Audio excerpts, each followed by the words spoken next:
Okay, so we're diving into a source today about breakups. It's, not about feeling stuck in that heartbreak. This source is more like, think of it like a roadmap to help us use this breakup to come out, well, better. Yeah, like you said, a roadmap. This source really focuses on how we can use this like a transformative experience rather than just, trying to get over it. Exactly.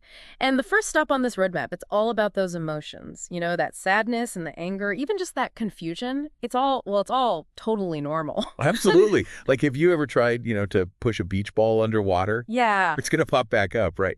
And probably with more force than before. This source talks about that with our emotions.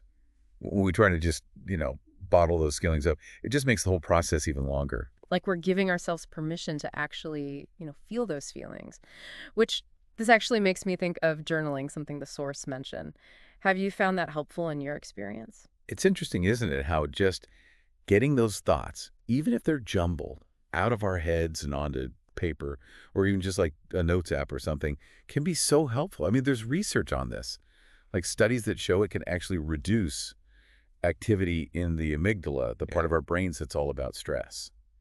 It's like we're giving those feelings a place to be, without judgment. It's giving them space so we have the mental energy to actually start healing. Exactly. Okay, but we've acknowledged all those feelings. Now what? Yeah. What's our next move on this roadmap to better?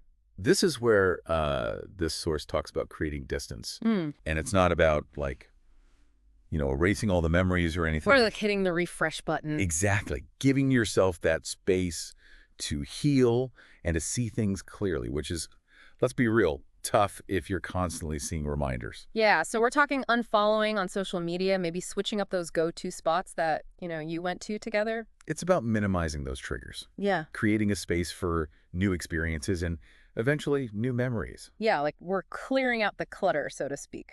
And that kind of leads us to something this source talked about that I think sometimes gets lost in the breakup shuffle. That's self-care.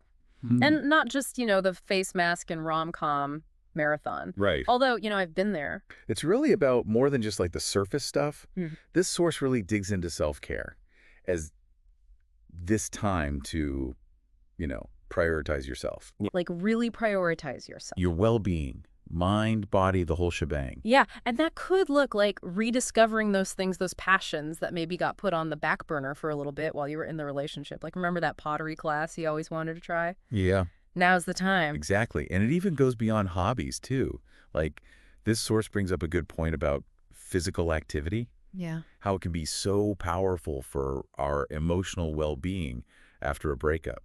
Okay, so it's more than those endorphins we talked about. Right, Like, yeah. what's the connection there? How does moving our bodies actually help us? Well, there's actually research that shows that exercise can actually like rewire our brains. Mm. It can reduce stress and release all those good chemicals. Wow. And like Yeah. having a regular workout schedule Yeah. can really help you feel grounded, especially when everything else feels, chaotic. Yeah, it's like you're literally moving through it. Exactly. So we've got to get those endorphins pumping. And speaking of support systems, this source talks about the power of your people, your friends, family, a therapist. It's so important. Breakups can make us feel really alone, even if we're the ones who initiated it. And talking to someone about it, it really helps you get some perspective. It's that reminder that you're not alone in this. Yeah, exactly. And sometimes you just need someone to hand you tissues and tell you it's all going to be okay. 100%. But I do want to touch on this. What if you're someone who doesn't really love to open up? Does the source have any advice for finding support if, like, sharing all the feelings isn't really your thing? Yeah, definitely. Even if you're not into traditional therapy or those heart-to-hearts with friends, there are other ways to get support. Like we talked about earlier, journaling can be a great outlet, or even expressing yourself through art or music. Oh, yeah. Even finding some online support groups can be really helpful.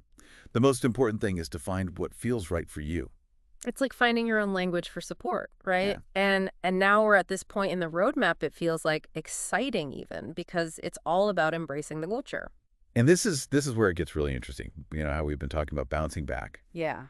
This source takes it a step further. It's about bouncing back, but like actually better. Love that. It's like, yeah, this breakup was tough, but it's almost like it's cleared a path for everything that's next. Exactly. Yeah. And the source really emphasizes this as a time for growth, to set those goals, the ones you maybe put Mhm. aside. Yeah, like that trick you've always wanted to take, but, Right. Or that career change, remember. Yes. It's time to just go for it. This has been, wow, such an insightful deep dive. What I'm taking away from this is it's not just about moving on, it's about moving forward, but like with intention, you know? Absolutely. And giving ourselves grace during the process, Yeah, being kind to ourselves. because all of this, it's shaping us, even if it's tough right now. So for anyone out there going through it, remember, you've got this. This is just a chapter. And honestly, you're going to come out of this even stronger, even more amazing. You've got this.